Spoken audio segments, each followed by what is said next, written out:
Lakini unasikia mvuzo mwangike kwa dakika 3 usikie kama unafika mbinguni. Et nous allons montrer notre joie céleste. Na kama kuna kitu mro, et si vous avez un fardeau dans vous, kiondoke, libérez-les. Amen. Amen. Soyons libres. Amen. Amen. Les enfants de Dieu sont invités. Voudriez-vous vous sentir libres, les mamans aussi, les chanteuses.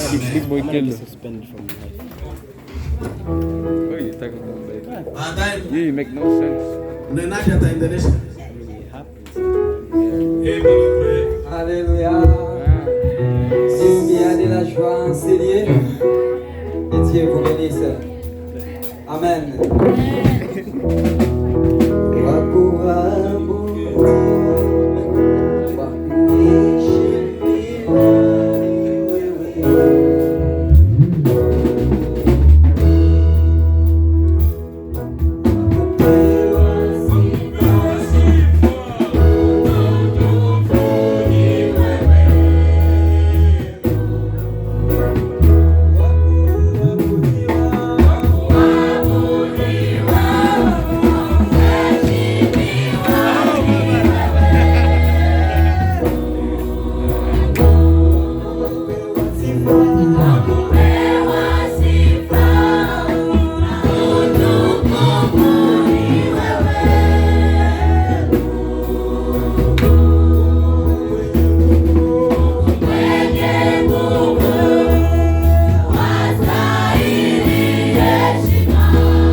Tumefikia muda mzuri, waombe mkae kimya, mtulie.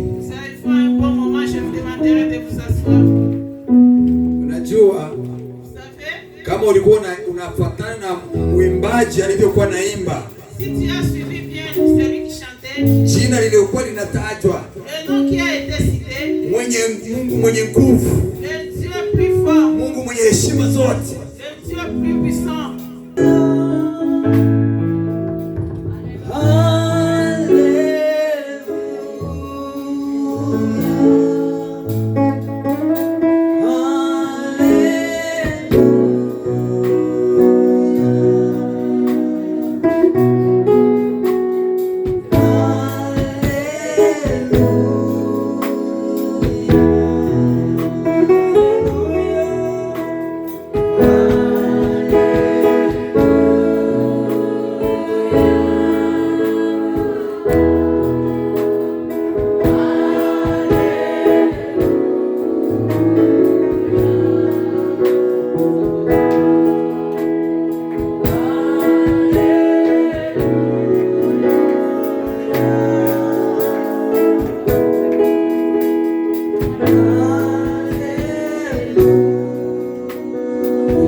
là où deux ou trois se réunissent en ton nom, toi tu es parmi eux.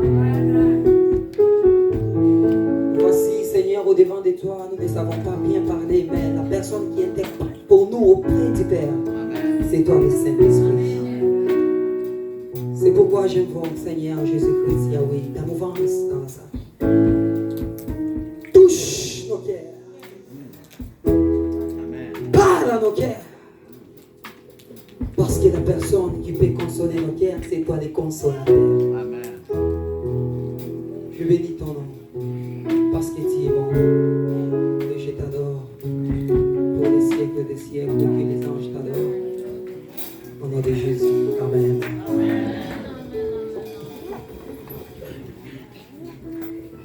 Amen. Est-ce que là en arrière, vous m'écoutez bien? Amen. Est-ce que ça va là-bas? Tell your neighbor you are blessed. Combien de gens il y a pour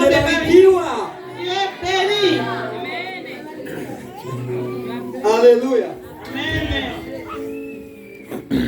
Parce que la journée d'aujourd'hui n'est pas d'autre jour. Mais c'est une journée qui est particulière. Ni siku ya pekee. Dieu. C'est quel jour aujourd'hui? Leo ni siku gani? Amen. Amen. Que Dieu vous bénisse. Mungu awabariki. Il est vivant. Il est ressuscité. Il est vivant. Il est ressuscité. Il est ressuscité. Il est vivant. Il est vivant. Pour ressusciter, du coup, il y a chili sana. Notre ressuscité est trop bas. Atuna kukilio. Nous sommes pendés. Amen. Amen. Il est vivant. Il est vivant. Il est ressuscité. Il est ressuscité. Mahomet. Kadima. Wesalwa. Simon Kimbangu. Mais qui? Faites mon moment ya bien. Thank you. Merci beaucoup en tout cas. Je bénis le Seigneur. Asante sana na mbariki Mungu Cette opportunité qu'il m'a donnée kwa hii muda ambao amenipatia d'être devant vous ya encore dans kuwa cet mbele après-midi. yenu jioni ya leo. Je remercie aussi notre pasteur, le pasteur Samuel, Namshukuru pia mchungaji wangu mchungaji Samuel de m'avoir choisi aujourd'hui kwa kunichagua siku ya leo pour que je puisse partager la parole de Dieu avec ses enfants. ili nipate kuchangia neno la Mungu pamoja Et nanyi. je bénis encore l'église qui nous a recevoir. Na bariki tena kanisa ambalo limetupokea. Que Dieu vous bénisse abondamment. Mungu awabariki zaidi. Amen. Papa Mnyonge, Mchungaji Dieu te mnyonge, bénisse. Quoi? Mungu akubariki baba Et qu'il te comble de sa grâce. na kujaze neema yake. Amen. Amen. Alléluia. Amen. Sans plus tarder, Bila kuchelewa, je m'appelle Moïse. naitwa Mama Francine. Très bien. God bless you, maman. Alléluia. Amen. Je suis père d'une famille. Niko baba wa jamaa moja, J'ai une femme niko na mke mmoja et un enfant. na mtoto mmoja. Et ma femme vous a salué. Oh, et ma femme vous a salué. Alléluia. Que Dieu vous bénisse. Mungu awabariki. Et comme le ministère, Kama huduma, je suis en train d'ouvrir le ministère pastoral. niko nafanya huduma wa kichungaji. C'est rien que les noms, Ni jina tu, mais l'Éternel, c'est lui-même qui nous parle. lakini ni Mungu peke yake ndio anatuzungumzia. Alléluia. Amen. C'est pourquoi cet après-midi, nous avons un thème qui est intitulé La Pentecôte. Na ndio maana jioni ya leo tuko na kichwa cha neno kinaitwa Pentekoste. Mais nous avons un sous-thème Lakini tuna kichwa kidogo cha neno qui est intitulé inaitwa Marcher par l'Esprit. tutembee kwa roho. Merci. Comme nous le savons bien, Kama sisi tunafahamu vizuri, les choristes nous ont chanté waimbaji walituimbia à propos du Pentecôte. kuhusu Pentekoste. Et en tant que chrétiens, Na kama Mkristo nous devons maintenant savoir en profondeur c'est quoi la Pentecôte. tunapaswa kujua kinaganaga Pentekoste ni nini. Tout le temps, on nous enseigne toujours parce que c'est chaque année qu'on célèbre cela. Kila mara wanatufundisha kwa maana ni kila mwaka ambao tunasherehekea hiyo siku. En tant qu'un chrétien, Kama Mkristo tu dois être capable de défendre ce qui est écrit dans la Bible. unastahili kujua kutetea kile ambacho kinaandikwa kwenye Biblia. Si tu rencontres une personne à Ukikutana na l'extérieur, mtu il te demande anakuuliza c'est quoi la Pentecôte. Pentekoste ni nini? En tant que chrétien, qu'est-ce que tu lui diras? Kama Mkristo utamjibu nini?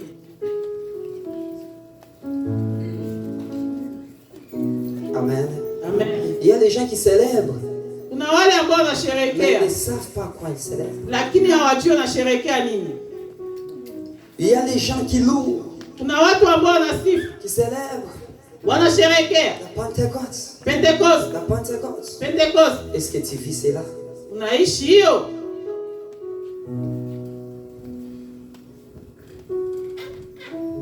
C'est pourquoi ce soir, Ndio maana jioni ya leo nous allons parler là-dessus. tutazungumzia hiyo kitu.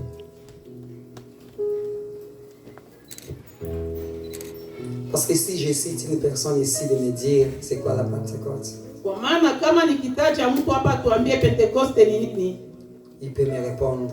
anaweza kajibu. Parce qu'il connaît pourquoi il est là. Kwa maana anajua ni kwa nini yuko hapa. Amen. Amen. Comprenez-moi, c'est ma façon d'être. Munielewe ndio kisiniko. Parfois quand je prêche, quand j'enseigne, j'ai toujours l'habitude de pointer une personne, de me dire ce que je vais demander. Mara mingi kama mimi nafundisha wala nahubiri na kwa nataja mtu atuambie kuhusu kile kitu kama tuko wasoma. Are you ready? Uko tayari? Are you ready? Uko tayari? Merci beaucoup. Asante. C'est quoi la Pentecôte? Pentekoste nini? Dans Cynthia. Cynthia, Selon de la façon que tu connais, c'est quoi? kama si unavyoelewa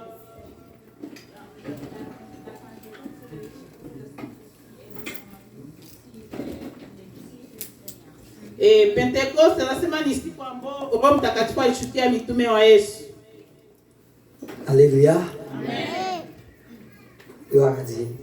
Sifa kwa Que Dieu Bwana. te bénisse, ma sœur. Mungu akubariki dada. Alors aujourd'hui, Leo je vais juste toucher sur quelques points, ndagusia nukta fulani fulani toujours dans la Pentecôte. kuhusu Pentekoste. La Pentecôte, Pentekoste comme la définition, kwa aina yake c'est une fête juive ni sikukuu ya Kiyahudi. que les Juifs célébraient Wayahudi walikuwa wanaisherehekea avant même la venue de Jésus sur terre. mbele hata ya kuja kwa Yesu.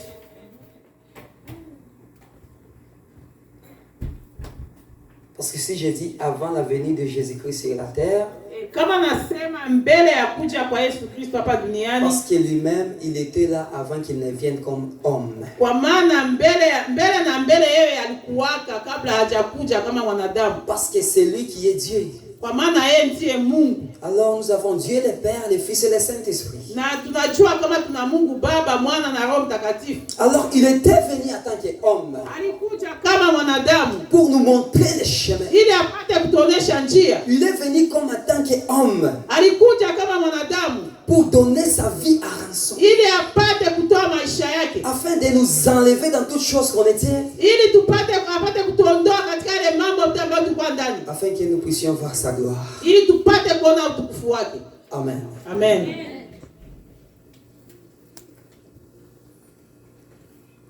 Un disciple lui a dit, Mtume mmoja akamwambia, comme il est raconté, wakati alikuwa anaeleza, il disait que j'irai quelque part alikuwa akisema ndaenda kafasi et je vous enverrai le Saint-Esprit, na nitawatumiaka Roho Mtakatifu qui est le consolateur. aliye mfariji. Alors, Philippe lui a demandé, Filipo akamuuliza, mais Père, Baba, tout le temps tu nous dis tu vas partir, kila mara natuambia utaenda, mais montre-nous le chemin. tuoneshe njia. Jésus lui a dit, ah Philippe, Yesu akamwambia Filipo, jusqu'à présent tu m'as jamais connu. mpaka leo hujanifahamu. Amen. Amen. Alléluia. Amen. Montre-nous le Père. Tuoneshe Baba. Parce que Philippe et Thomas, Kwa maana Filipo na Tomaso ce sont des gens qui lui posaient des questions. ni watu ambao walikuwa wanauliza maswali sana. Une personne lui a demandé Mtu mmoja akamuuliza, de leur montrer le Père. tuoneshe Baba. Parce qu'il disait, j'irai vers mon Père. Kwa maana alikuwa akisema Mais nitaenda. montre-nous le Père. Tuoneshe Baba. Alors il lui a répondu, Akamjibu, jusqu'à présent, donc vous ne me connaissez pas. manake mpaka sasa hunijui. Mais celui qui me va voir le Père. Anayeniona namuona Baba. Parce que Jésus est Dieu. Kwa maana Yesu ni Mungu. Mais il est venu Lakini alikuja revêtu de la chair. akivikwa mwili. Pourquoi? Kwa nini? Parce qu'il est déclaré dans Jean chapitre 1 verset 1. Kwa maana imeandikwa katika Yohana sura 1 Au mstari wa commencement Et la parole. La parole était avec Dieu. Et la parole était Dieu. Et si tu sautes toujours dans Jean 14, maintenant 1,14, la parole de Dieu nous dit, et la parole s'est faite chair. Et il est venu habiter parmi nous. Or, la personne qui a laissé son trône pour venir habiter parmi nous, c'est lui-même Jésus-Christ de Nazareth. Amen. Il est le même. Hier, aujourd'hui et éternellement. Il ne changera jamais. C'est pourquoi au commencement, la parole est écrite. Au commencement, Dieu créa le ciel et la terre. Et l'esprit de l'Éternel mouvait au-dessus des eaux. Amen.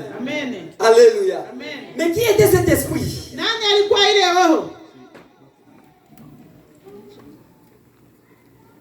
Amen. Israël ont demandé d'être conduit par une personne qu'ils verront. Moïse a tardé.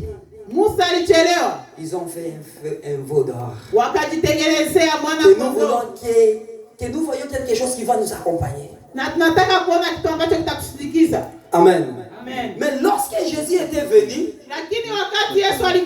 pour leur montrer le chemin, ils ne l'ont pas connu. Ils l'ont crucifié. Amen. Mais avant cela, le disciple était quelque part dans un barquette, bateau. Jésus leur avait dit, avancez, je vous suivrai après. Amen. Mais ils ont vu une personne marcher sur les eaux. Ils ont dit c'est un fantôme. Mais il a dit non, ce n'est pas un fantôme. Pierre a dit, si c'est toi, ordonne que je vienne là au Dieu. Or la personne qui marchait sur les eaux, il est accompli la révélation qui est écrite dans Genèse. Parce que c'est rien que l'esprit qui peut marcher sur les eaux. Un homme ne peut pas marcher sur les eaux. Alléluia. Au moins qu'il soit un esprit. Mais Jésus lui-même a marché sur les eaux. C'est accompli la révélation que l'esprit de l'Éternel mouvait sur les eaux.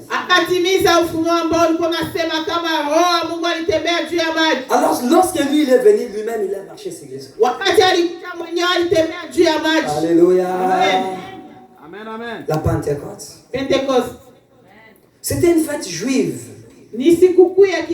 qu'on célébrait en Israël.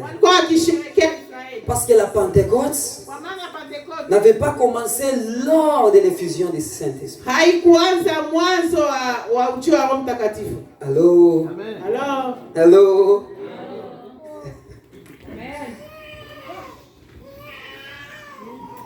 Maintenant, quand est-ce que ça avait commencé? Lisons la parole de Dieu. Lévitique chapitre 23. Verset 1 à 2. Et puis on va sauter 15 à 16. Levons-nous simplement pour respecter la parole de Dieu. Lévitique chapitre 23. Verset 1 à 2. Et puis on va sauter dans 15 à 16. La parole de Dieu nous dit ceci.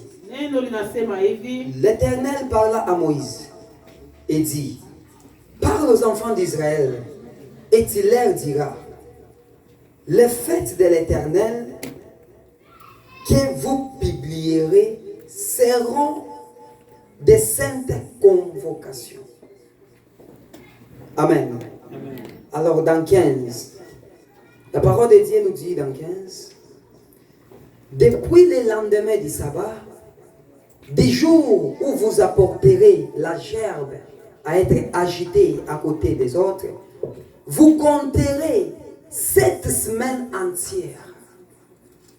Et 16 nous dit, vous compterez 50 jours jusqu'à ce qu'au lendemain du 7e sabbat, et vous ferez à l'Éternel une offrande nouvelle. Amen. Amen. Prenez place. Est-ce qu'on peut lire en Swahili?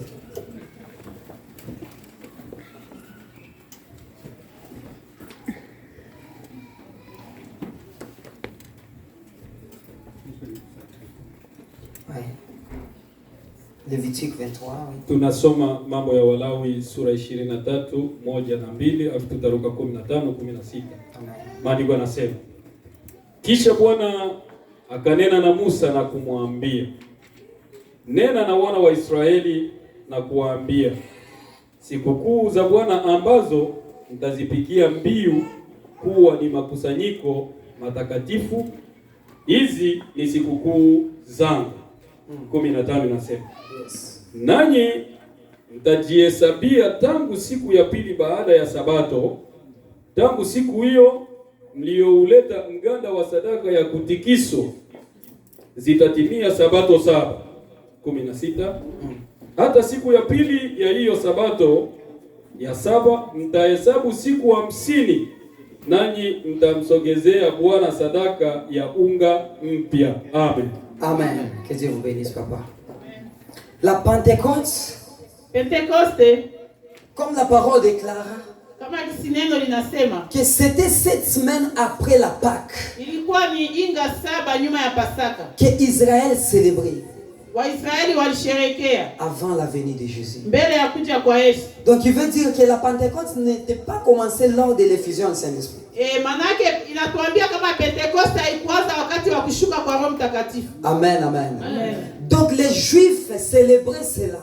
Wayahudi walikuwa wakisherehekea hiyo. Et on appelait aussi Na walikuwa wakiita les jours des semaines. ni siku ya mainga. Ou bien la fête des semaines. Ni sikukuu ya mainga. On l'appelait aussi Walikuwa wakiita les jours des prémices. Sikukuu ya mizao ya kwanza. On l'appelait aussi Walikuwa wakiita la fête des moissons. Sikukuu ya mavuno. Amen. Amen.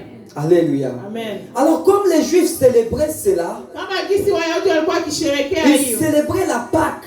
Walikuwa wakisherehekea Pasaka. Pourquoi? Kwa nini? C'était en mémoire Ilikuwa ni kumbukumbu de ce que Dieu leur avait dit en Égypte. ya ile ambayo Mungu aliwaambiaka kule Misri. Que je vais vous faire sortir de l'Égypte. Kama nitawaondoa huku Misri. Mais vous ferez quelque chose. Lakini mtafanya kitu. Vous tuerez les agneaux. Mtaua mwana kondoo. Et vous prendrez le sang. Na mtachukua damu. Ça vous servira à mettre sur les lintons. Na itawasaidia kwa kutia kwenye milango yenu. Ça vous servira à mettre sur les poteaux. Itawasaidia kwa kutia kwenye milango yenu. Lorsque l'ange destructeur passera, Na wakati malaika wa kuangamiza lorsqu'il atapita. verra le sang, Atakapoona il damu. passera dessus. Juu. Amen. Amen. Et lorsque l'ange était venu, Na wakati malaika alikuja. là où il y avait le sang, Mahali ambapo alikuwa damu. il ne passait pas là-bas. Hakukuwa naingia. Il n'entrait pas là-bas. Hakukuwa naingia. Il passait. Alipita. C'est pourquoi les Anglais disent que Passover, Ndio maana Waingereza wanasema kupita juu. la Pâque. Pasaka. Amen. Amen. Alors Dieu a dit à Moïse, Mungu akamwambia Musa, vous compterez 50 jours mtahesabia siku 50 après la 7e semaine. nyuma ya inga ya 7. Et en grec, Na mkigriki le Pentecôte, Pentecoste c'est 50. ni 50. Amen. Amen. Alors c'est ici on nous a dit, vous compterez 50 jours après Hapa la Biblia Pâque. inatuambia mtahesabia siku 50. Amen. Amen. C'était la mémoire Ilikuwa ni kumbukumbu de la Pâque. ya Pasaka. Mais lorsque Jésus est venu, Lakini wakati Yesu alikuja, ils ont oublié walisahau que tout ce qu'il faisait, kama yale yote ambayo il le faisait pour quelqu'un. walikuwa wanaifanyia mtu fulani. Mais lorsque cette personne était venue, Lakini wakati yule mtu alikuja, ils n'ont pas reconnu. kutambua, Ils n'ont pas reconnu. kutambua Parce que Jésus ana Yesu. est la Pâque La Pâque, ce Pasaka n'est pas seulement une fête au hasard. haiko sikukuu tu ya Mais la kawaida. Pâque, c'est une personne. Pasaka ni mwanadamu. Amen. Amen. Amen. Parce qu'eux célébraient, Walikuwa wakisherekea, ils offraient.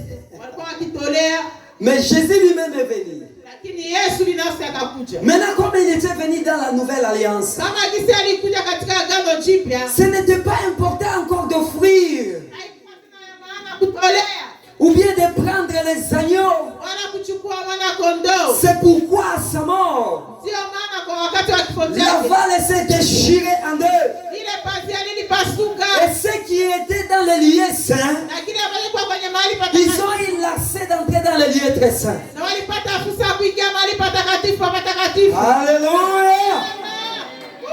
Yes. Amen. Amen. Ce n'est plus seulement les sacrificateurs. Haiko tu tena makuhani. Amen. Amen.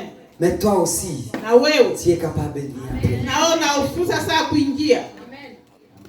La Pâque, c'est une personne. Pasaka ni mwanadamu. Comment? Haya, Lisons la parole. tusome neno.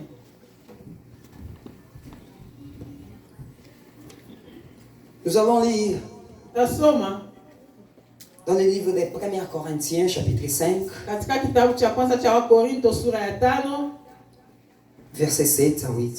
mstari wa 7 na 8. Celui qui est prêt, il peut nous aider. Mwenye kuwa tayari anaweza kasoma. Sisi tuna vitabu vya Kiswahili. Yes. Waraka wa kwanza wa Mtume Paulo kwa kanisa la Korinto, sura ile ya 5 na haya ya 7, maandiko yanasema, Yes. basi jisafisheni, mkatoe ile chachu ya kale, mpate kuwa donge jipya, kama vile mlivyo hamkutiwa chachu, kwa maana Pasaka wetu amekwisha kutolewa kuwa sadaka, yaani Kristo. Amen. Quoi? Nini? Pasaka wetu. Notre Pâque. Alors, la Pâque, ce n'est pas seulement la fête.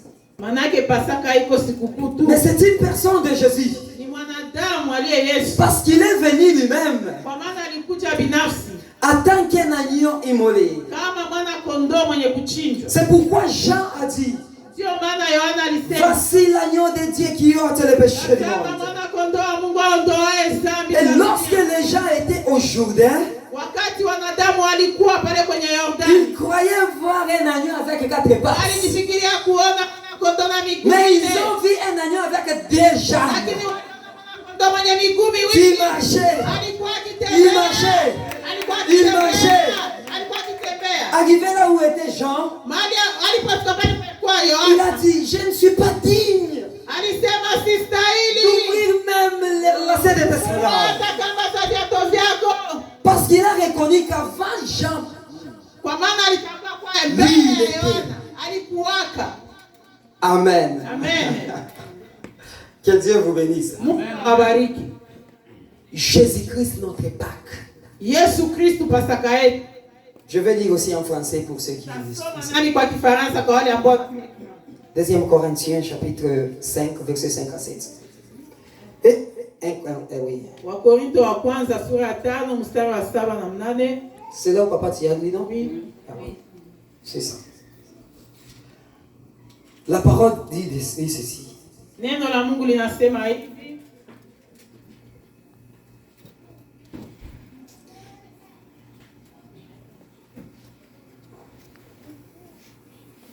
Les Corinthiens. Ah oui. Nous allons lire au nom de Jésus. Amen. Ah oui. 7. Faites disparaître le vieux levain, afin que vous soyez une pâte nouvelle. Puisque vous êtes sans levain, car Christ, notre Pâque, a été immolé. Amen. Amen. Christ, notre Pâque. Kristo Pasaka yetu. Donc notre Pâque, ce n'est pas la fête, mais c'est Jésus.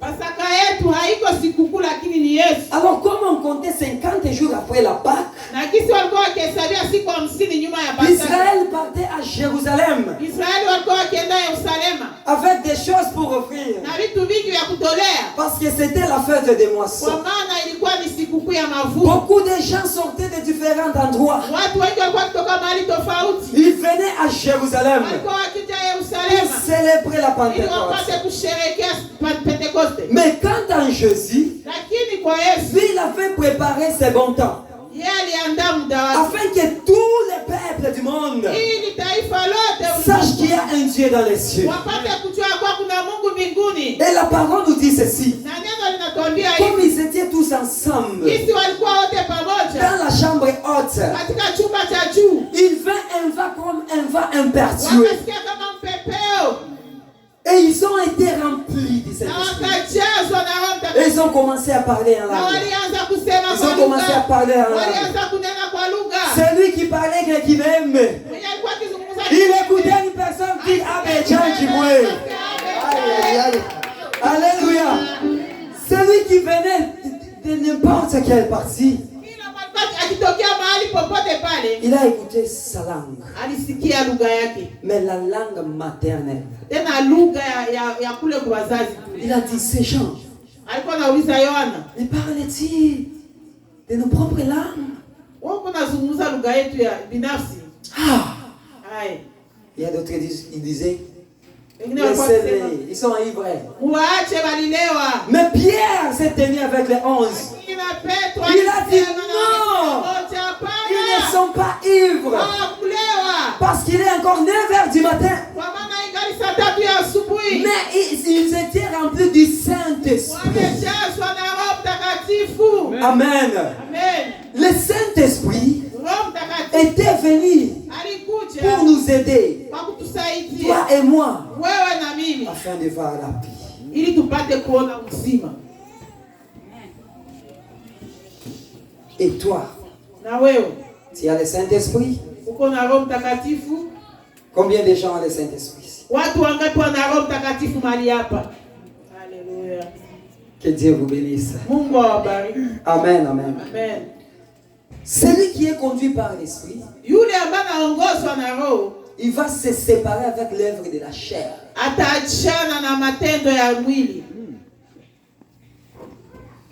Si tu dis j'ai le Saint-Esprit Ukisema nina Roho Mtakatifu et tu fais les œuvres de la chair, na unafanya matendo ya mwili, c'est l'humain. unatudanganya. On vous connaîtra. Watawajua, On les reconnaîtra. watawajua. Par quoi? Kwa nini? Par quoi? Kwa nini?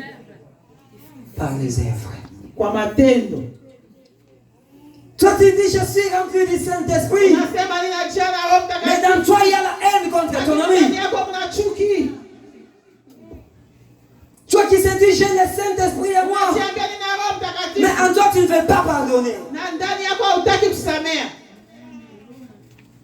Mais qui est dans toi? Nani mwenye kwa ndani yako?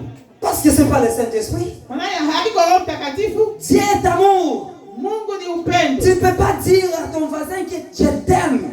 Hauwezi kumwambia jirani yako Ou nakupenda bien de dire à Dieu je t'aime mon Dieu. au kumwambia Mungu nakupenda Et tu haïs ton prochain. na unakatala ndugu yako.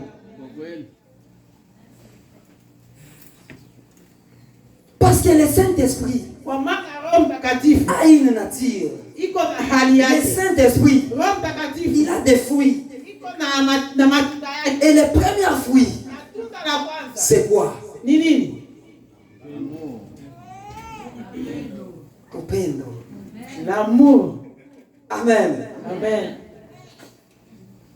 Toi tu dis, oh je célèbre la Pentecôte. Unasema sherehekea Pentekoste. Est-ce que ce Saint-Esprit est dans toi?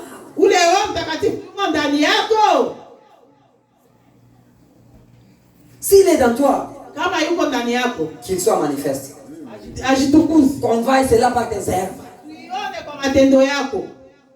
Je peux prêcher, Naweza je nikahubiri, peux chanter, naweza nikaimba. mais quand je n'ai pas l'amour, Kama sina tout upendo, cela est vain de moi. yote ni bure. Je peux offrir, Naweza je nikatolea, peux donner même mon corps naweza nikatoa hata mwili wangu pour les autres. juu ya Mais wengine. si je n'ai pas l'amour, Kama sina atusaidie. Que Dieu nous aide. Mungu atusaidie watu wako. Dieu est amour. Mungu ni upendo. Il faut que les païens voient cet amour dans les chrétiens. Yafaa wapagani waone ule upendo ndani ya Wakristo. Qu'est-ce que les païens disent? Wapagani wanasema nini? Est-ce qu'il y a l'amour dans nous? Kuna upendo kati yetu? C'est un point d'interrogation à se poser. Kuna alama ya kuuliza. Réveille-toi, toi qui dors, Lamuka usinzie. car le temps est proche. Kwa maana muda umekaribia. Réveille-toi, toi qui dors, Lamuka usinzie. le moment est proche. Muda umekaribia. Parce que lorsqu'il viendra prendre son église, Maana wakati atakuja kuchukua kanisa celui qui lake, n'a pas l'amour, unapenda il upendo. n'ira nulle part. Ataenda mahali fulani. Celui qui n'a pas l'amour, Hana upendo. il ne verra pas sa gloire. Ataona utukufu wake. Parce que lui-même est amour. Kwa maana Mungu ni upendo.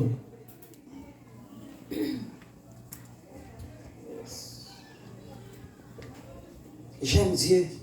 Nampenda Mungu. Je vais à l'église. Naenda kanisani, Mais dans ton cœur, lakini moyoni mwako il y a une prison.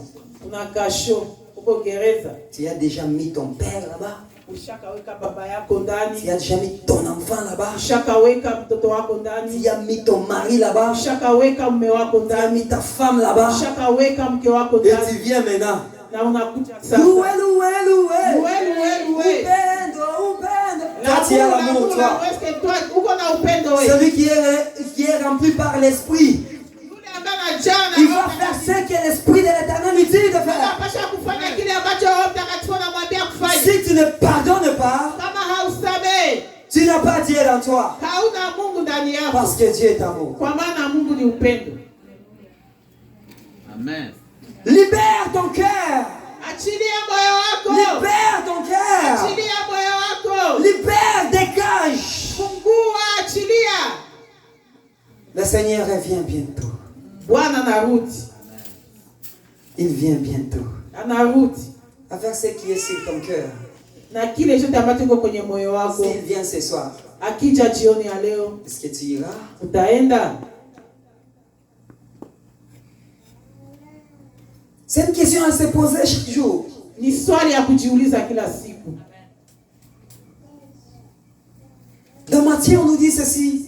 Katika Injili ya Mathayo Biblia inatuambia hivi, Chapitre 6, sura ya 6, versets 14 à 15. mstari wa 14 na Si vous ne 15. pardonnez pas les gens leurs péchés, Kama hamwasamehe watu makosa yao, Dieu aussi ne vous pardonnera pas non plus. Mungu hatawasamehe. Mais si vous pardonnez, Lakini lui aussi mnaposamehe, vous pardonnera vos péchés. atawasamehe makosa yenu. Tous les jours, tu es devant Dieu. Kila siku uko mbele ya Mungu. Seigneur, pardonne-moi. Mungu nisamehe. J'ai péché. Nimekosa. Regarde, papa. Angalia baba. J'ai péché. Nimekosa. Mais si une personne vient te demander pardon, Lakini mtu akija kuomba msamaha, tu refuses. unakataa. Qu'est-ce que tu es en train de faire dans l'église? Uko afali kanisani, Tu es en train de remplir des chaises. uko na jaza tu viti.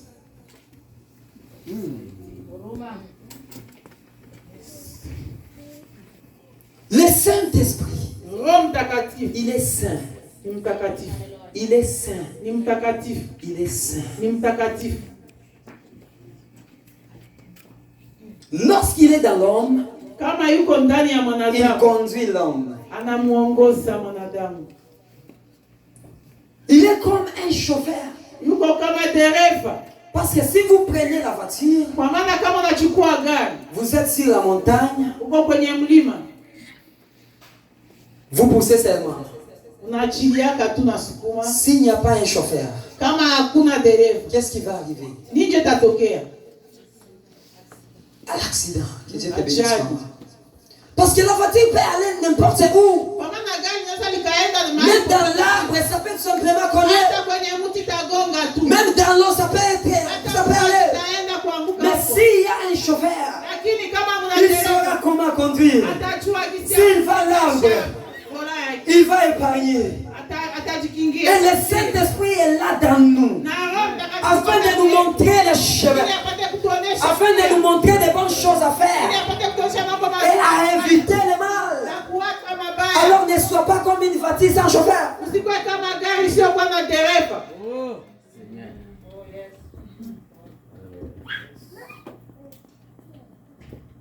Où es-tu? Uko wapi? Réveille. Lève-toi. Simama.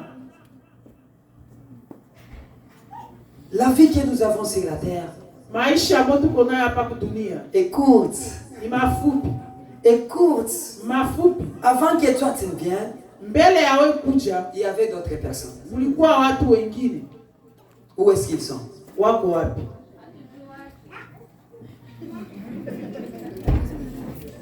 Amen. Amen. Avant ton père et ta mère, Mbele ya baba yako na mama yako. il avait aussi son père et sa mère. Na yeye alikuwa na baba yake na mama yake. Vos grands-parents Wababu zetu avaient aussi leurs parents. walikuwa na wazazi wao. C'est pourquoi tous les temps, Ndio maana kila wakati même si tu es papa, hata uko baba, devant ton père tu es toujours enfant. mbele ya baba yako uko tu mtoto. Amen. Amen. Vrai ou faux? Kweli wala hapana?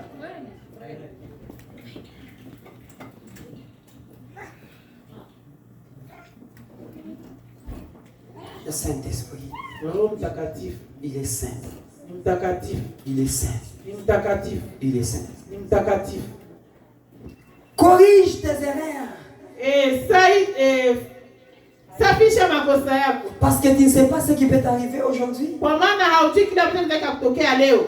La vie Maisha nous réserve beaucoup de surprises. inatuwekea vitu vingi kama La personne peut être aujourd'hui en vie, leo utakuwa uko hai, mais sortir dans sa maison, lakini ukitoka tu nyumbani kwako il entre dans la prison. anaingia kwenye gereza. Amen. Amen. Tu peux sortir comme ça. Unaweza La police kutoka hivi vient. na polisi Tu as commis un crime. ulifanya kosa, Entre. ingia. Est-ce que tu as su que cela t'arrivera? Eske ulijua kama ile itakufikia? Non. Hapana. Nous vivons rien que des surprises. Tunaishi tu vitu vya Et kutushtua. lorsque Monsieur la mort aussi vient, Na wakati baba il mwenye ne toque pas. Il kagongaki, ne dit pas que je viens. nakwambia kinakuja, Prépare-toi, jiandae. car demain, Juu kesho je viendrai te prendre. takuja kuchukua. Monsieur la mort, Baba mwenye anaitwa il kifo n'avertit pas. hakutahadharisha. Mais il vient, il prend ses filles. Anakuchaka tu na Et si anachukua. tu n'as pas bien fait ta vie, Na kama hukufanya maisha yako directement c'est mazuri, fini pour toi. maisha kwako. Yes. C'est pourquoi la vie éternelle Na ndio maana maisha ya milele ne se prépare pas demain, haiandaliwaki mais kesho, ça se prépare aujourd'hui. inaandaliwaka leo. Amen, amen. N'attends pas que, n'attends pas que Usikojee kama lorsque j'aurai 24 ans, siku ndakuwa na miaka 24, lorsque j'aurai 18 ans, siku ndakuwa na miaka 18, lorsque j'aurai 15 ans, siku ndakuwa na miaka 15, lorsque j'aurai 40 ans, siku ndakuwa na miaka je 40, prendrai maintenant des choses de Dieu en série. ndio ndachukua mambo ya Mungu na userie. Lorsque tu auras 70 ans, Siku ndakuwa na miaka 70, tu vois que le corps commence maintenant à s'affaiblir. naanza kutembeta. Maintenant tu dis, ah maintenant, Hivi sasa il faut que je serve Dieu. naanza Non, kutumikia. servez l'éternel tant que vous vivez. Tumikia Mungu kama ungali hai Avec toutes tes forces. na nguvu zako zote. Ne regarde pas ce que les gens disent de toi. Watu wanasema Mais juu yako. fais l'œuvre de l'éternel. Fanya kazi ya Mungu. Prends ton lit et marche. Kamata kundo yako. Ne reste pas sur ton lit. Lève-toi et marche. Utembee. Alléluia.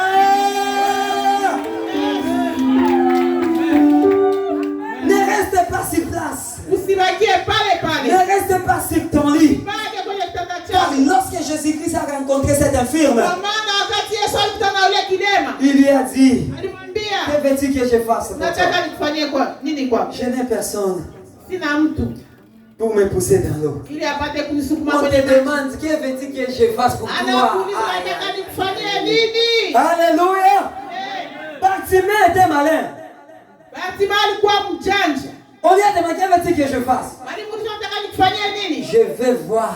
Nataka kuona. Il faut que tu veuilles. Tu es aveugle spirituel. Tu ne vois pas des choses. Mais lève-toi afin que tu puisses voir là où tu es. Hallelujah. Amen. Alléluia. Alléluia. Wow. Prends ton lit et marche. Chukua kitanda chako. Ne reste pas là où tu es enfermé. Kwenye unafungwa. Si tu es sorcier, Kama kwa mchawi. laisse la sorcellerie. Acha uchawi wako. Prends le chemin vers Jésus. Acha njia ya kwa Yesu. Prends ton lit et marche. Chukua kitanda chako na Si tu es prostitué, kama mbelea. tu es en train de servir Dieu, Unatumikia Mungu. mais à côté tu es en train de faire des caches. Pesa tuko nafanya vile. Laisse cela, Acha vile. car il est impudique. Acha N'aura uchawi. plus d'effet ni de place dans le royaume des cieux. Hauna tena nafasi katika ufalme wa mbingu.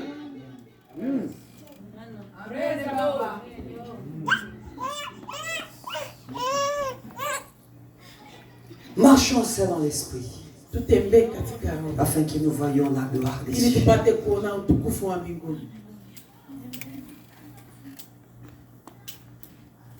Ce que l'esprit nous demande, Kile ambacho roho anatuomba c'est de marcher selon sa volonté. tutembee tu katika mapenzi yake. Tu peux dire, je sers Dieu Natumikia Mungu avec force, na nguvu avec force. na nguvu, Mais si tu n'as pas l'amour, lakini kama una c'est ce que Paul a déclaré. ile njo Paulo alilo, Ayons l'amour, tuwe na upendo, aimez-vous les uns les autres. tupendane sisi kwa Comme sisi Dieu vous a aimé, kama jinsi Mungu alivyotupenda. lui il vous a aimé. Yeye alitupenda, Il a donné son corps alitoa mwili wake afin qu'on t'appelle aujourd'hui maman chrétienne, ili wapate kukuita leo mama Mkristo, afin qu'on t'appelle une sœur chrétienne, ili wapate kuita dada Mkristo, afin qu'on t'appelle un papa, un frère chrétien. ili wapate kuita kaka baba Mkristo. Mais marche selon la volonté de Dieu. Lakini tembea katika mapenzi ya Mungu. Pourquoi tu ne pardonnes pas? Kwa nini hausamehi? Pourquoi tu ne pardonnes? Kwa nini hausamehi?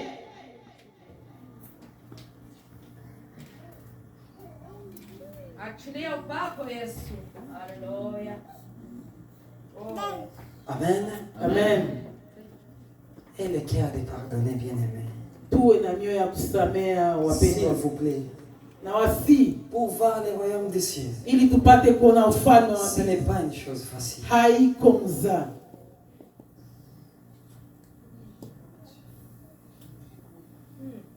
Je dis, on dira des faussetés sur vos vies. On vous calomniera.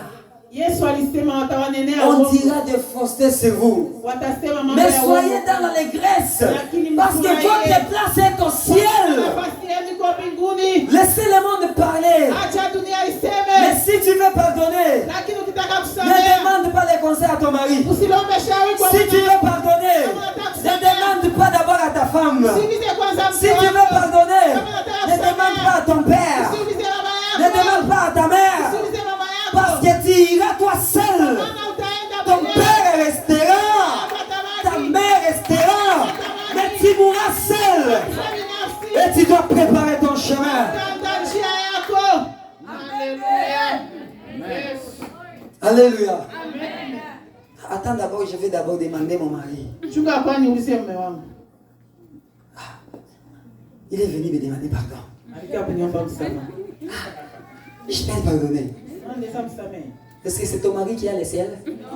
Mume wako ndio kuna.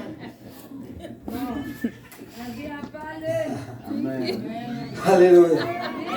Ton mari n'a pas le ciel. Mume wako Ta femme n'a pas le ciel. Tes parents n'ont pas le ciel. Mais celui qui a le ciel, c'est Jésus-Christ de Nazareth. Oh, fais sa volonté. fanya mapenzi Et yake. tu iras dans le ciel. Utaenda. Lorsqu'il reviendra prendre Wakati l'église. atakuja kuchukua kanisa. Et d'ailleurs, Japo tiens, tu as quoi comme l'eau comme ça? c'est bien lui qui est venu me demander Parce que moi, je lui ai appelé. nilimuita. On savait tout par Dieu, tu as quoi Je parler. lui ai pardonné Ah, par ah. Toi, tu l'as pardonné à l'hypocrite. Les hypocrites n'ont pas le ciel.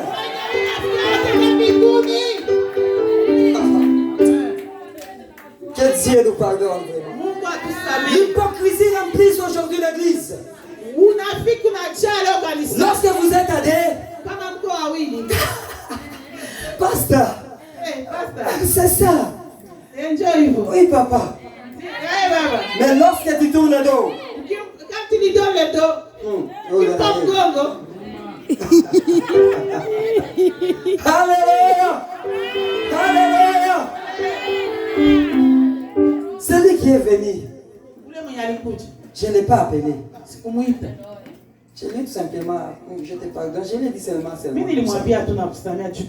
Mais quand ça lui. Mais lorsque Jésus te pardonne, il ne fait pas ya. Lorsqu'il pardonne, il oublie. Amen. Combien de choses que toi tu avais déjà fait?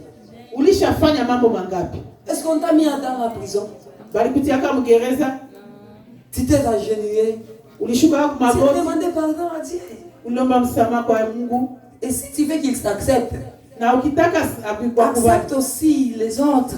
uitike na kukubali wengine. C'est recto verso. Ni inaenda na inarudia. Peut-être que vous croyez que je parle seulement comme ça. Lisons d'abord ça. Au mnafikiria mnasema tu hivyo hivyo kwa kusema. Matthieu 6, 14 à 15. Tusome kwanza katika Mathayo 6 mstari wa Le 10. serviteur de Dieu, Yaloma, va nous lire. 6, 14 à 15. Mathayo 6 mstari wa 14 mpaka 16. Tunasoma katika jina la Yesu sehemu hiyo mataja watumishi wa Mungu. Kwa maana mkiwasamehe watu makosa yao, na Baba yenu wa mbinguni atawasamehe ninyi. Bali msipowasamehe watu makosa yao, wala Baba yenu hatawasamehe ninyi makosa yenu. Amen. Amen. Tout le temps tu viens à l'église. Tu Kila viens mara tout le temps à l'église. Qu'est-ce que tu cherches? Unatafuta nini? Tu viens faire quoi à l'église d'abord? Akiafa ni kanisa. C'est une question à se poser. Hiyo ni swali ya kujiuliza. Tu viens quoi faire à l'église? Unakujaka kufanya nini kanisani? Si tu ne fais pas la volonté de Dieu, Kama haufanyi mapenzi ya Mungu, tu n'as pas la place dans les royaumes du ciel. hauna hata nafasi mfalme wa mbingu. Prépare ta vie maintenant. Andaa maisha yako sasa. Prépare ta vie maintenant. Hivi njoo kuandaa Tu ne maisha sais yako. pas ce qui va t'arriver demain. Haujui kile kitakufikia kesho. Et lorsque Monsieur la mort viendra, Na wakati kifo kitakuja, tu ne diras pas, hautamwambia, oh, attends d'abord, je vais simplement parler à mon père. nataka kuzungumza na baba Je yangu. vais dire au revoir à mon Nataka père. kulaga baba yangu. Non! Bana. Lorsque la mort vient, Kifo lorsque kinapokuja, ça tombe, kama tu kinaanguka, ne peux pas t'y attendre. hauwezi ukajiandalia. Alléluia. Amen. Alléluia. Préparez vos cœurs. Andaa moyo wako. Il revient bientôt. Anarudi. Il revient bientôt. Iko narudi. Ne cherche pas à arranger ta vie demain. Usitamani kutengeneza maisha Mais yako kesho. arrange ça aujourd'hui. Tengeneza maisha yako Parce leo. que dans la vie éternelle, Kwa maana katika ufalme wa il milele n'y aura pas des impudiques. hakutakuwa wazinzi, Il n'y aura pas de pécheurs. hakutakuwa wenye dhambi. Si le trône de gloire, E katika kiti cha c'est utukufu rien que les saints. ni watakatifu tu. C'est pourquoi la parole de Dieu nous dit, Ndio maana neno la Mungu linasema, recherchez la paix. tafuteni amani, Recherchez la paix tafuteni amani avec tous na watu wote et la sanctification, na utakaso, sans laquelle bila hiyo personne ne verra le Seigneur. atakayemuona. Oh, yes. Recherchez. Tafuteni. Sana kwa bidii. Amen. Recherchez la paix avec tous, Utafute amani na watu wote sans exception. bila hata kutoa mtu mmoja, Avec tous. na watu wote Et la sanctification, na utakaso, sans laquelle bila hiyo personne ne verra le Seigneur. hakuna atakayemwona. Recherche. Tafuta. Alléluia. Amen. N'attends pas qu'on vienne te demander maintenant pardon. Usingojee mtu akwambie msamehe. Recherche maintenant la paix. Tafuta amani. Recherche la paix. Recherche la paix. Là où c'était brisé. Recherche maintenant la paix. Tafuta sasa amani. Parce que c'est la parole. Kwa maana ni neno. Recherchez la paix avec tous. Tafuta amani na watu Et la wote. sanctification, Na utakaso. sans laquelle Bila hiyo personne ne verra le Seigneur. hakuna atakayemuona Ne Bwana. reste pas sur place. Usibakie pale kwenye huko. Recherche maintenant. Tafuta sasa. Papa patient. Je t'ai offensé. Pardonne-moi. Papa patient. Va chez celui-ci. Ce que j'avais parlé de toi. Je te demande pardon. C'est toi qui cherches la vie éternelle. Peut-être que cette personne que tu n'es pas en bonne relation, lui, il ne cherche pas la vie éternelle. Mais lui, il ne peut pas venir chez toi. Donc c'est à toi d'aller rechercher la vie. Alléluia. Amen. C'est pour ta vie. Ce n'est pas pour sa vie. Mais Dieu est amour. Marchons selon l'esprit. Et on ne peut pas accomplir les œuvres de la chair. Galates chapitre 5. 16 à 19. Papa, vraiment, vous pouvez nous aider.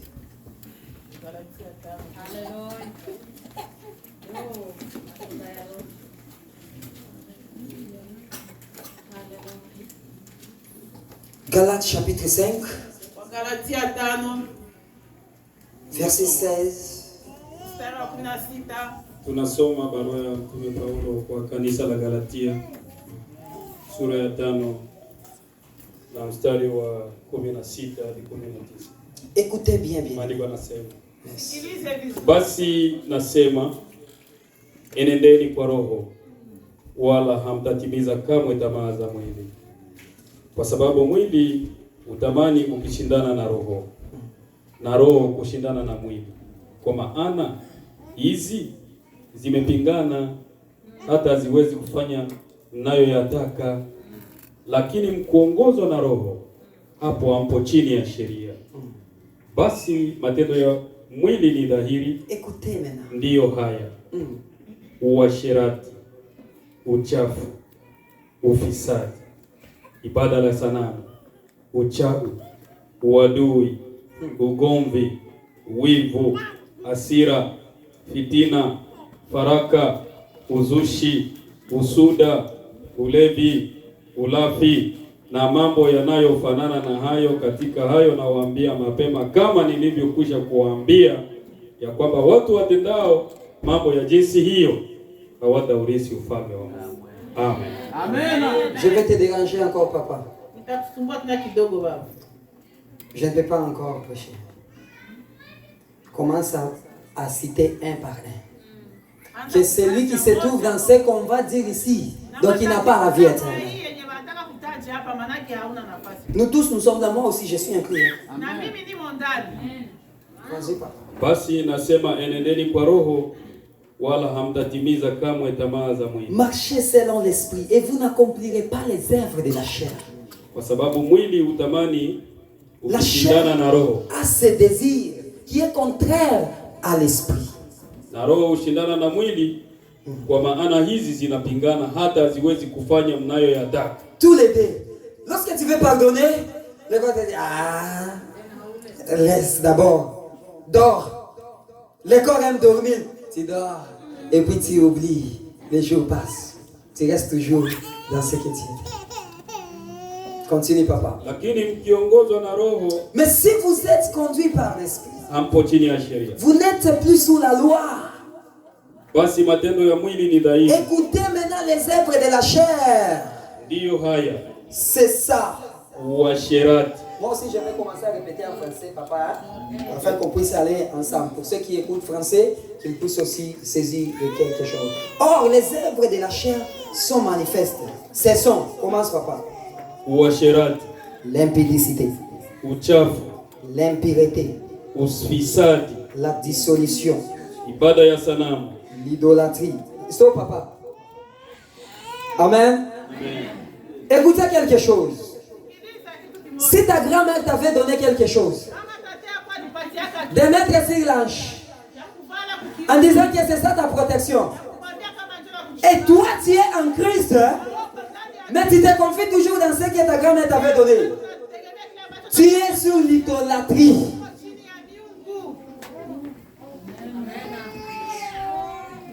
Alléluia. Amen. Prends ceci, ça t'aidera pour la protection. Tout le temps. Si tu veux te laver, il faut protéger d'abord ça. Que ça ne touche pas de l'eau. Un jour, ça touchera de l'eau. Et tu sauras que Jésus est là. Alléluia.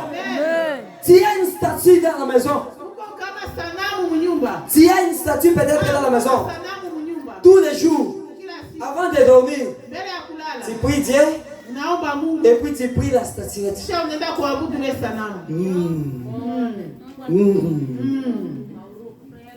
Tu n'as pas les siennes. Enlevez les statues qui sont là-bas. Enlevez-les. Parce que Dieu n'aime pas les idolâtres. Amen. Envoyez-moi cette chose. Comme vous êtes en Afrique, ici il n'y a pas. Les gens demandent même la sorcellerie de l'Afrique pour venir ici. Parce que tout mayani tata kanza kutupatia tule. Cherchez-moi les faits là que grand-mère nous donne. Muweke kwa agence munitumie. Tu ya kwa kuloka mwenzako. Pour venir. Alléluia. Parce que il est Dieu n'a banaka bien. C'est ça qui tient bien. Munitumie. Envoie-moi ça. C'est combien colis? 200 dollars. Mais pour offrir un 100 dollars ici, toi tu ne peux pas. Mais pour faire sortir cela en Afrique pour venir, tu payes 200 dollars. Juste pour abîmer la vie de quelqu'un. Encore. Hey. Tu dois mourir le but, tu dois changer la vie. Alléluia. Hey. L'idolâtrie. Amen. Continue mon père. Uchawi. Je wengine sasa.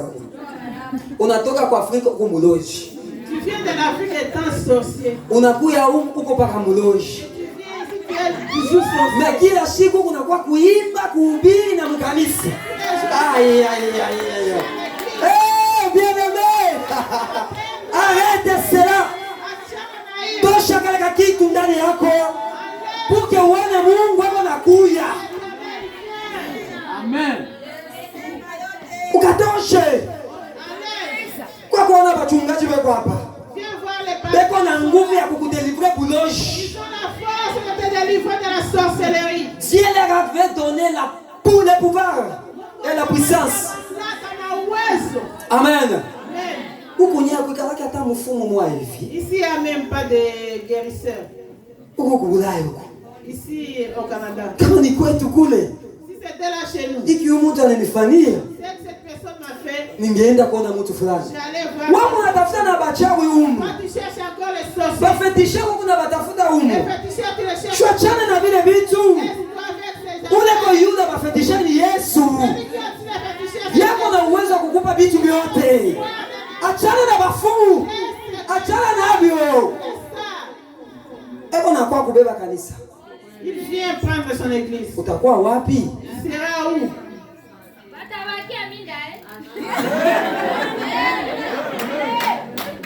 Amen. Il faut que tu sois dans ce qu'on est en train de dire. Alléluia. Mon père continue. Uadui. Biku paka na shuka. Biku paka na kuye. Paka bia bibaya tu. Uadui. Shimusameane mukwete na pamoja. Parce que baadui abataenda kumbingu. Qui ont des ennemis n'iront pas au ciel. Kama napita ako. Quand tu passes là. Jenye nguo nasema ya navala. Maintenant il va venir habiller maintenant. Regarde. Navalaka. Moi je m'habille. Unavalaka? Tu t'habilles. Bien unavalaka shiku mwa bita chacha. Tu t'habilles là, ça sera gâté. Amen. Amen. Alléluia. Kuku shiku ya masiper. Masiper. Il mancoche. Les vestes. Shiku mwa muserkei. Bita chacha. Abisa mwana pa. Amen. Alléluia. Leo unapendeza. Banakwambia unapendeza. Mais shiku utakuwa muserkei. Hautachekaka. Hakuna mtu atasema kile maiti ilipendeza. Na huko unapendeza juu Mungu anakupa souffle de vie. Sasa fanya nguvu hii souffle de vie uichunge upate uzima wa milele. Continue papa. Ugomvi. Ugomvi. Donc hivi tu mimi napana kwa. Biko paka na kwa. Moi munagombana kesho mwache kugombana. Si vous amènez mukwe pamoja. Pardonnez-vous, restez ensemble. Hallelujah. Hallelujah. Mwache vya kugombana gombana. Laissez le querelle. Kuma WhatsApp, kuma Facebook, mpaka mnakutupiana vitu. C'était toujours des paroles. Alléluia. Ma stati je chaque kiona sasa. Les statuts là maintenant c'est autre chose. Kuma stati tukienda hapo leo. Si tu vas sur les statuts des gens. Papa. Kuma stati. Papa, quand tu vas sur les statuts des gens. Ni paka mambakela. Paka mambakela. Paka mambakela. Ce n'est pas le moment ya bile. Achana na ndio tafuta amani. Mungu wako anakuja kubeba kanisa. Alléluia. Alléluia. Non, ce n'est pas le moment. Les réseaux sociaux bageka. Ces réseaux sociaux qu'on avait mis. Inasaidia tena inaua. Ça aide puis ça détruit. Mais wewe Mkristo, Mais toi fanya chrétien. vile vitu vya mzuri. Fanya vile vitu vya mzuri. Fais ce qui est bon. Ishikwe yako juu ya kwanza kuchambana. C'est pas pour toi de se jeter des injures sur les gens. Ishikwe yako juu ya kwanza kuambia watu kile wiko. Ce sera pas pour toi de dire aux gens ce que tu es. Ujishushe. Humilie-toi. Ujishushe. Humilie-toi. Mungu atakupandisha. Hallelujah. C'est ça. Tacha vya kugombana gombana. Laisse les querelles. Ninasema kama Swahili yangu ya Lubumbashi. Moi je parle mon Swahili de Lubumbashi. Alléluia. Tacha vile vitu vya kukokotana. Et laissons les choses de tiraillement. Tuachane na vile vitu vipite. Laissons ces affaires que ça puisse passer. Tuanze vitu vipya. Commencez de nouvelles choses. Tuanze relation ya mpya. Tuanze mambo ya kupendeza wengine. Inabidi batu baseme banapatana tena.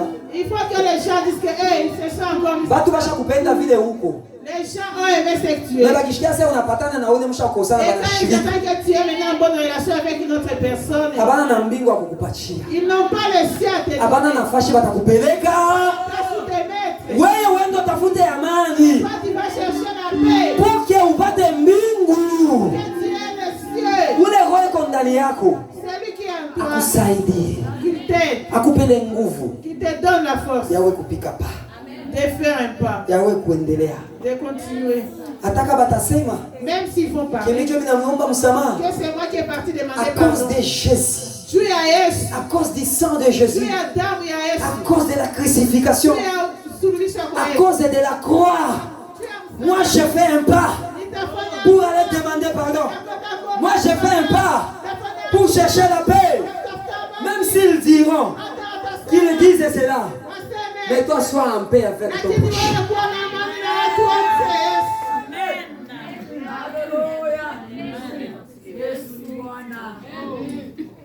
Aujourd'hui, Leo Dieu nous parle. Mungu ametuzungumzia. Amen. Amen. Arrêtons cela. Tuache hayo. Cherchons premièrement les royaumes des cieux. Tutafute mbele ufalme. Et le reste vous sera donné. Na yanayosalia mtayapewa. Tende Dieu baba tumalize. Wivu.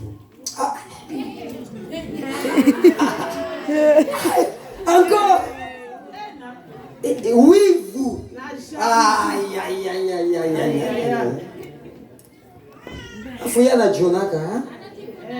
Anajivuna sana ule. Anajivuna juu kuna Mungu. Inabidi kujivuna kama kuna Mungu.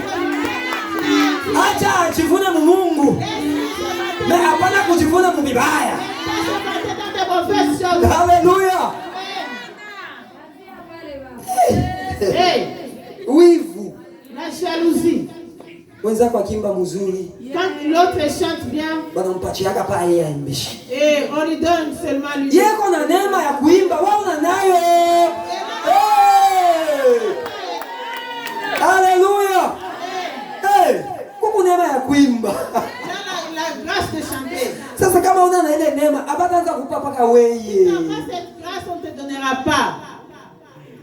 Amen. Amen. Alléluia. Amen.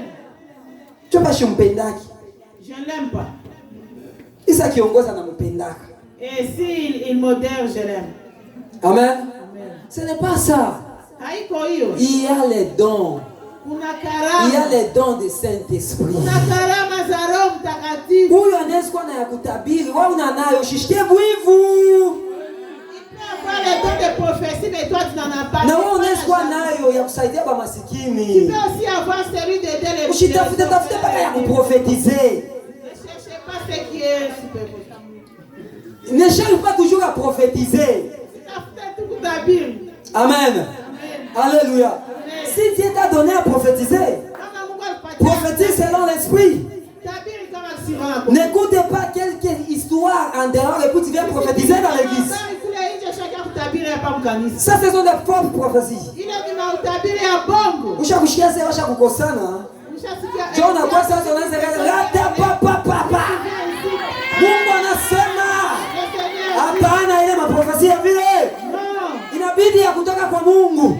Nous voulons ce qui vient de Ile wewe mwenyewe uyashikia. C'est toi-même ta passe encore. Alléluia. Usijifanye prophète na una prophète. Ne te fais pas prophète alors que tu n'es pas prophète.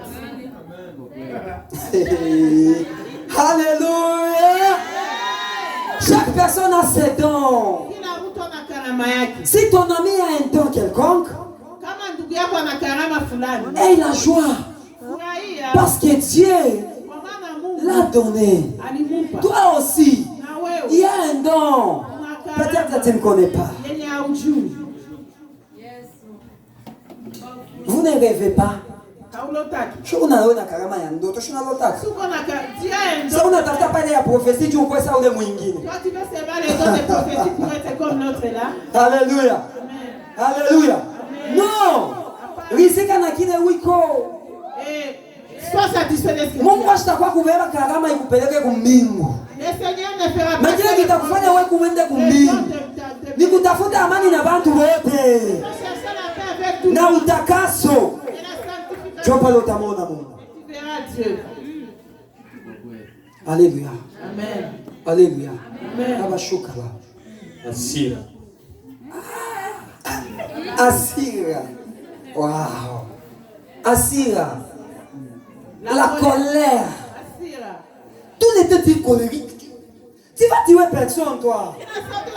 Si l'enfant fait l'erreur, il faut le corriger avec amour. Il ne faut pas se fâcher. Il y a des gens, s'ils se fâchent ici, ils commencent à t'aimer. Amen. Non. Le Saint-Esprit n'est pas comme ça. Amen. Vous pouvez vous mettre en colère, mais que le soleil lakini jua ne baisse pas. isiende Que kulala tu puisses encore renouveler na ta vie. ungali na ile hasira tengeneza. Continue, papa. Endelea baba. Fitina.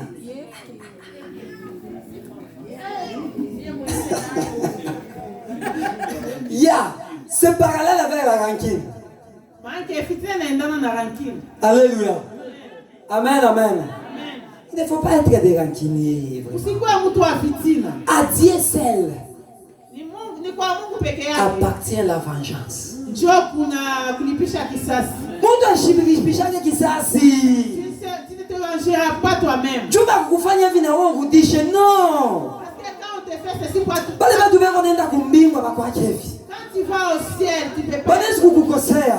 On peut te Usitafute forcer. urudishe kisasi. Ne cherche pas à. Parce que ule atarudisha kisasi juu yako ni Mungu tu. Parce que quand tu vas chercher à combattre pour toi-même, c'est seulement Dieu qui le fera. Amen. Arrêtons cela. Toi, tu es hiyo. Approche papa. Faraka. Faraka c'est quoi en Swahili? Faraka c'est Mafarakada. dispute. C'est les disputes. Ah oui. Amen. Tous les temps. Wow, uniona. Maman, toi, tu m'as vu. Mais je comprends hapo. Hey, Shuichikie tu kama uko mkile kitu. accepte seulement que tu étais là. Ole mkwe toujours une ma dispute. Au lieu de faire des discours Mgombane kwa maneno. et de se jeter les mots, Kama uko mkosa shuichike tu as offensé, accepte na uache. et tu laisses. Il dit Mungu pala atakuwa kubebeko. Pour qu'un jour le Seigneur vienne te prendre. Amen. Continue papa, on va terminer. Uzushi. Uzushi. Parce qu'ici il y a la querelle, le jalousie, l'animosité et les disputes. Ou ce sont des choses ici en français qui ça me dit. Vas-y encore. Uzushi ni kama gossip. L'animosité. Ok. Usuda. Chunga kwa baba. Gossip c'est quoi? Bangereza. Ni wale watu wanachochea mahabari. Wow. Ulimona? Achana naye. Laisse tomber. Kwa kuna mshangaa mwenzako mpaka vibaya tu. Kwa kuna chochea mpaka vya mbaya. Tu ya kumdetruire mwenzako. Kama unaona marafiki bavile achana nabo batakosesha mbingu. Laisse tomber, ils vont te faire manquer le ciel. Amen. Il faut qu'on abale batu bena kuencourager mu bizuri. Il faut avoir des amis qui t'encouragent dans de bonnes choses. Kitu kimoya. Une seule chose. Il faut na wewe décisif. Tu dois être aussi décisif. Au t'appeler quoi payer tout ça ka papier ba combien On ne peut pas te prendre comme on veut. Umwachi, unachi. Ushimsame, unachi. Ne pardonne pas. Parce que balinyambia. Parce qu'on m'a dit. Wewe ukwambia. Haina juu yako na maisha yako. Est-ce que c'est lui qui t'a dit à ta vie? Alléluia. Amen, amen. Alléluia. Il faut être décisif dans la vie. Il n'y a pas quoi dans le ciment, mon mari. Unashukua kuchochea. Donc on te... Dieu a quoi kuharibisha relation yako. On te manipule pour... Tu ne peux pas être manipulé comme un petit enfant. Tu as des décisions. Amen. Amen. Prends tes décisions avec un homme. Comme une femme qui n'est pas à côté de toi, une personne qui pourra te dire laisse. Parce que tu peux Parce que demain tu pourras pleurer. Tu peux écouter leurs paroles. Tu peux, mais demain c'est toi qui pleures. Si je savais. Je n'allais pas faire ceci. Mon ami m'avait mal conseillé. Regarde maintenant, aujourd'hui ma vie est abîmée. Sois décisif.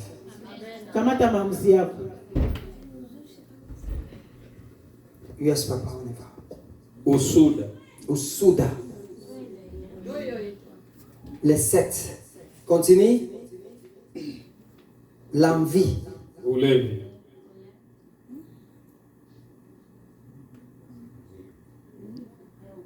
L'ivrognerie. Amen. Ulafi. Tu vas voir papa. Alléluia. Je prends un peu seulement, mais je ne m'enivre. Mais au qu'il est, on en fait des ordres. Et quand tu t'enivres, tu fais des désordres, tu n'as pas de C. Amen. Amen. Soyez remplis du Saint-Esprit.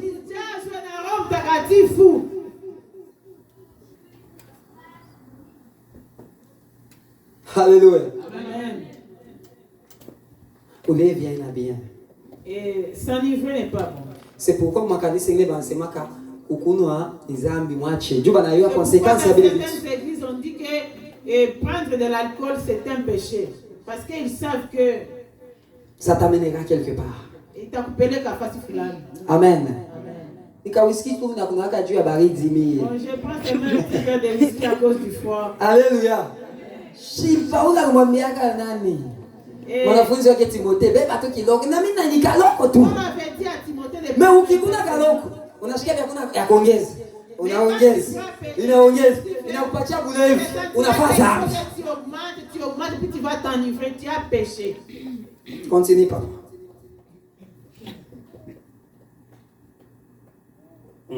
Ulafi. Ulafi. Kama unakula, quand tu manges, ujue pale unashibiaka. Il faut savoir là où tu dois t'arrêter. Amen. Ne mange pas parce que la nourriture est bonne. Laisse du temps, demain aussi tu mangeras. Il y a des gens ici au Canada, ils ne gênent plus. Depuis la Vignaoumo. Quand il part ici, il ouvre le frigo. Il ouvre le frigo. Il y a des choses. Au lieu de faire les gestes, nitafunga kesho. Ule kona kuombea ufunge jogo ya Mungu. La voix qui t'a dit de gêner, c'est ça la voix de l'Éternel. Amen. Usipende kabisa kukula Alexei. Ne cherchez pas à manger jusqu'à dépasser le niveau quoi. Amen. Il faut quand même gêner comme tu gênais en Afrique. Il y a des gens pour venir ici au Canada. Ils ont gêné.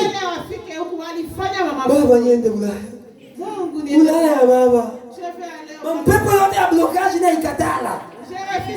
Juu ya kuya unaanza kukemea pepo ya blocage. Mais unafika huko ufungake tena hata.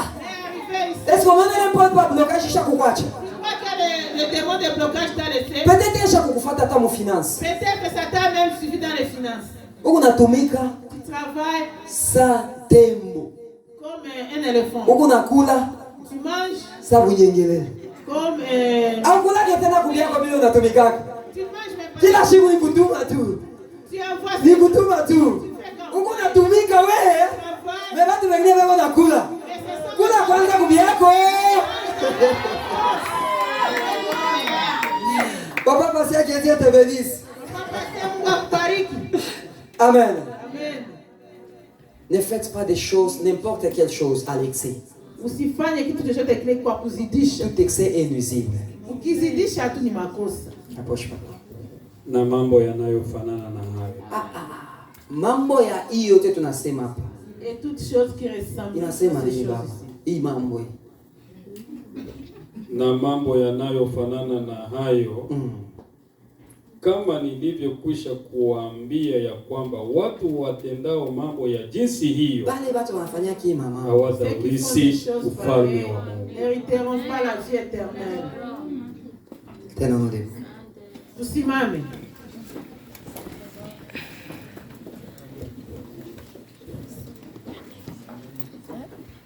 Papa Loma, vous allez nous aider avec un cantique. Je ne sais pas beaucoup sur les cantiques de Sali, Nyimbo za Wokovu, mais j'aime la chanson qui dit atakusanya ngano. Siku moja mavuno yataisha kabisa baada yayo jua litazimika siku hiyo ya mwisho na utasikia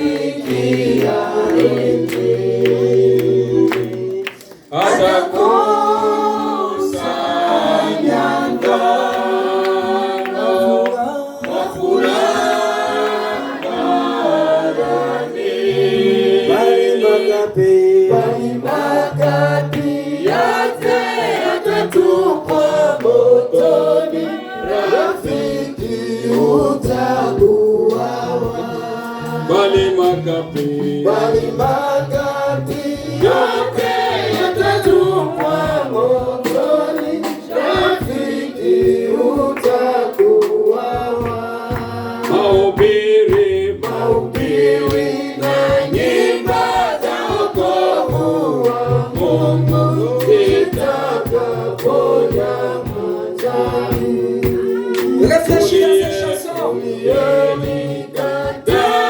Toi qui as refusé cette parole aujourd'hui,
Bien-aimés dans le Seigneur,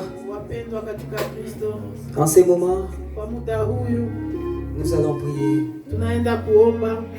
Écoute là où tu as tombé. Là où tu es tombé, bien-aimé. Demande pardon à Dieu. Et recherche encore la paix. Dis Seigneur, pardonne-moi. Car lorsque tu viendras prendre l'église, que je sois aussi parmi ceux qui vont. Pardonne mes péchés. Pardonne aussi mes ennemis. Car la parole dit de prier pour nos ennemis aussi. C'est pourquoi tu vas entrer dans la prière. Lorsque Jésus reviendra, que tu fais partie de l'église. Entrons dans la prière. Oh Seigneur Jésus, nous sommes devant toi. C'est toi qui connais nos cœurs. C'est toi, Seigneur, qui connais profondément dans nos cœurs ce que nous pensons. Tu es le Dieu des parents. Tu es riche en bonté et dans la colère. Je te prie, Seigneur, de pouvoir, Seigneur, aider l'église. Oh, que l'amour femme de ce Saint-Esprit touche tes enfants afin qu'ils puissent faire ta volonté. On va, Seigneur, un jour glorieux qui nous attend.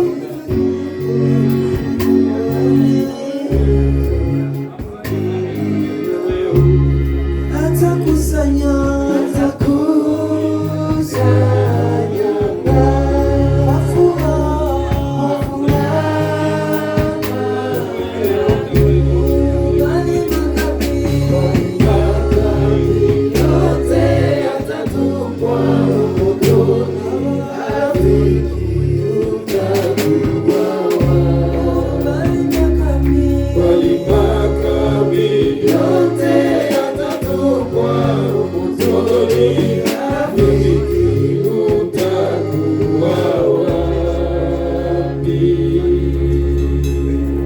Seigneur Jésus, merci. Parce que tu es bon. La chose que tu as mis sur ma langue, c'est ce que je viens de donner à tes enfants. Personne ne dira qu'il n'a pas écouté de ta part. Parce que l'œuvre à laquelle tu m'as envoyé, je viens de le faire. Aide l'Église, aide les chrétiens d'avoir une bonne foi. Car lorsque tu reviendras, que nous faisons partie de ceux qui iront dans les airs. Car je sais que tu reviens bientôt. Je te remercie pour ce que tu viens de faire ce soir. Que l'honneur et la gloire te reviennent pour les siècles des siècles. Amen. Que Dieu vous bénisse. Amen.